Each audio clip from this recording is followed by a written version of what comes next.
Halo teman-teman, kembali dengan saya lagi, dan tentunya kita masih akan melanjutkan series dari Donghua Shaolan. Kemunculan Tangsen bersama teman-temannya di tengah medan peperangan benar-benar menggemparkan semua orang, terutama pihak Kekaisaran Roh Pelindung yang harus menanggung malu karena berhasil Tangsen kalahkan menggunakan senjata dewa. Tetapi seperti biasa, sebelum saya melanjutkan pembahasannya akan ada disclaimer bahwa konten ini akan mengandung full spoiler. Sehingga bagi kalian yang belum dan ingin menyaksikan Donghuanya secara langsung bisa segera menutup video ini, tonton dulu versi aslinya di aplikasi WeTV, atau bisa klik link yang sudah saya sematkan di kolom deskripsi. Baiklah, tanpa berlama-lama, kalau kalian sudah siap, mari kita mulai.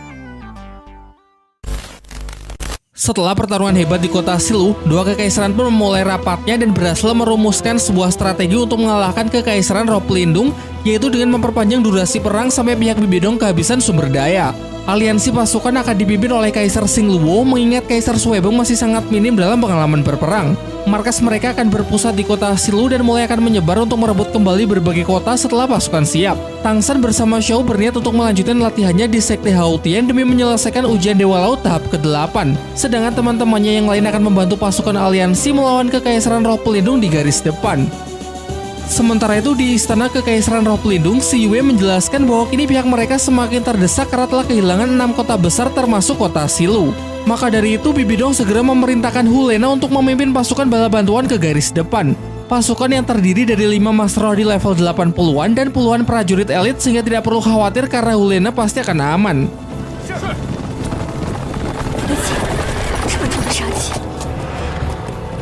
Namun tidak disangka dalam perjalanan ketika akan melintasi hutan pertarungan bintang, Hulena bersama pasukannya malah mendapatkan sergapan dari orang misterius yang memiliki aura dewa membunuh yang sangat kuat. Dapat diketahui dari aura membunuh yang begitu pekat bahwa ternyata orang yang menyerang pasukannya adalah raja dari kota pembantaian yang kini menuntut balas karena tempatnya dulu pernah Hulena dan Tangsen hancurkan. Pertarungan pun tidak terelakkan. Sayangnya Hulena bersama pasukannya yang mana terdapat 6 Master Roh di level 80-an masih tidak sanggup untuk menandingi musuh. Satu persatu pengawal Hulena pun akhirnya mati dengan cara yang sangat mengenaskan, yaitu serangan puluhan kelelawar yang menghisap darah mereka sampai kering. Di sisi lain, ketika sedang melewati hutan pertarungan bintang, Tangsen dapat merasakan sebuah kejanggalan dan untuk berjaga-jaga, ia segera menyembunyikan Xiao ke tempat yang aman. Ia melihat mayat yang berserakan di mana-mana seperti sebuah bekas pertempuran. Tercium juga aroma darah yang begitu pekat di udara, namun anehnya tidak ada bekas darah sedikit pun di tubuh mereka. Ia juga dapat merasakan kalau kekuatan Palu Hautian dan medan dewa pembunuhnya seakan bereaksi serta ditekan oleh kekuatan yang sama namun jauh lebih kuat. Bahkan aura dewa lautnya pun juga tidak bisa sepenuhnya membersihkan ataupun memutus reaksi yang berlangsung. Dari pengamatannya menggunakan mata iblis ungu, Tangsen menduga kuat kalau ini pasti perbuatan dari Master Roh yang bahkan lebih hebat dari seorang Feng Ho Douluo. Di tengah keheranannya, tiba-tiba dari arah depan terdengar suara teriakan seorang wanita yang tidak asing sehingga Tangsen bergegas datang untuk memeriksanya. Dan benar saja, ternyata suara itu berasal dari pertarungan Hulena. Dan beruntung Tangsen datang tepat waktu sehingga nyawa calon penerus Kaisar Roh Pelindung tersebut bisa terselamatkan. Tangsen pun langsung dapat menyadari kalau orang di hadapannya adalah sang Raja Kota Pembantaian yang juga telah mengunci kekuatan dewa pembunuh miliknya.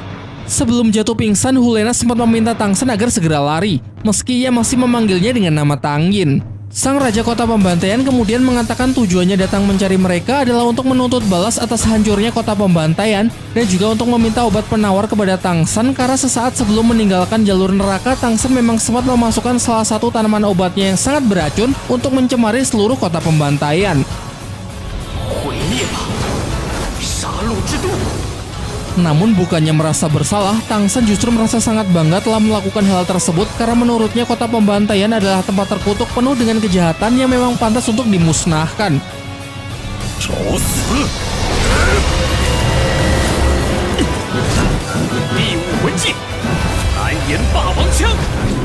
Pembicaraan yang semakin memanas pun membuat pertarungan antar keduanya tidak terhindarkan. Tangsen merilis teknik roh kelima tombak kaisar biru perak untuk menyerang Raja Kota Pembantaian, namun sebelum sempat mendarat tiba-tiba serangannya tersebut lenyap begitu saja ketika memasuki medan milik musuh. Medan milik Raja Kota Pembantaian adalah versi yang jauh lebih kuat dari medan dewa pembunuh milik Tangsen yang disebut dengan medan pembantaian. Kemampuan utama dari medan pembantaian adalah meniadakan segala macam teknik cincin roh. Dengan kemampuan ini jugalah ia sanggup menyegel sementara teknik roh dari siapa saja yang memasuki kota pembantaian, termasuk Tangsen dan Hulena waktu itu yang datang untuk menerima ujian. Sebagai peringatan terakhir, Raja Kota Pembantaian meminta Tangsen untuk segera memberikan obat penawarnya dan ia akan membiarkan jasad Tangsen agar tetap utuh. Namun Tang San justru menantangnya dengan mengatakan bahwa tidak ada obat penawar untuk semua jenis racun miliknya.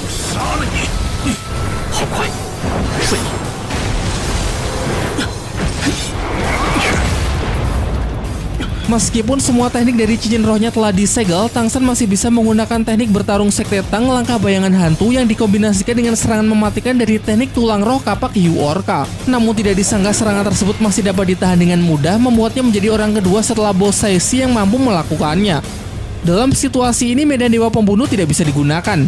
Teknik cincin roh telah disegel dan teknik tulang roh juga tidak mempan. Namun masih ada kemampuan medan Kaisar Biru Perak, terlebih lagi karena ini adalah lingkungan hutan sehingga medan jenis tumbuhan pasti akan menjadi semakin kuat.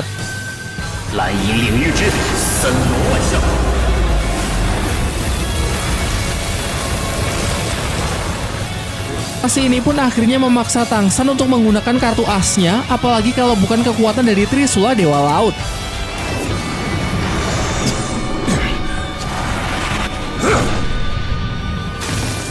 Siap kembali beradu pukulan melawan Tang San, Raja Kota Pembantaian mengeluarkan sebuah senjata yang pasti sudah tidak asing lagi, yaitu roh pelindung tipe alat terkuat Palu Hao Tian.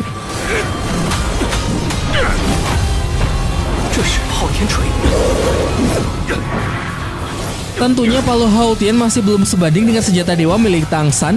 Untuk itu ia merilis sebuah pedang dewa karena ternyata Raja Kota Pembantaian juga sama seperti Tang San, yaitu merupakan penerus salah satu dewa yang bernama Dewa Asura. Dan benar saja, ketika dua senjata dewa saling beradu, terlihat kekuatan tekanan yang seimbang. Namun karena secara level Tang San masih kalah jauh, sehingga membuatnya tidak sanggup bertahan lebih lama lagi dalam benturan kekuatan tersebut. Kini dirinya pun sudah benar-benar kehabisan tenaga. Kekuatan pikiran ditekan sepenuhnya dan serangan terkuat yang ia lancarkan berhasil ditahan, sehingga pasti kekuatan dari lawannya kali ini sebanding dengan Bo Saisi. Ditambah lagi pedang yang sanggup melawan kekuatan Trisula Dewa Laut dan kemunculan tanda di dahinya, tidak salah lagi bahwa orang ini juga merupakan penerus dari salah satu dewa. Tetapi yang aneh, mengapa musuh tidak melanjutkan serangannya dan justru mengucapkan terima kasih. Dan ternyata berkat radiasi dari cahaya Dewa Laut yang tadi sempat ia terima, membuat Raja Kota Pembantaian kembali bisa menguasai kesadarannya yang sejak awal telah dirasuki oleh kekuatan jahat. Tang San kemudian bertanya apakah kekuatan jahat tersebut berkaitan dengan ujian dewa. Raja Kota Pembantaian menjawab bahwa ini semua demi menepati sebuah janji.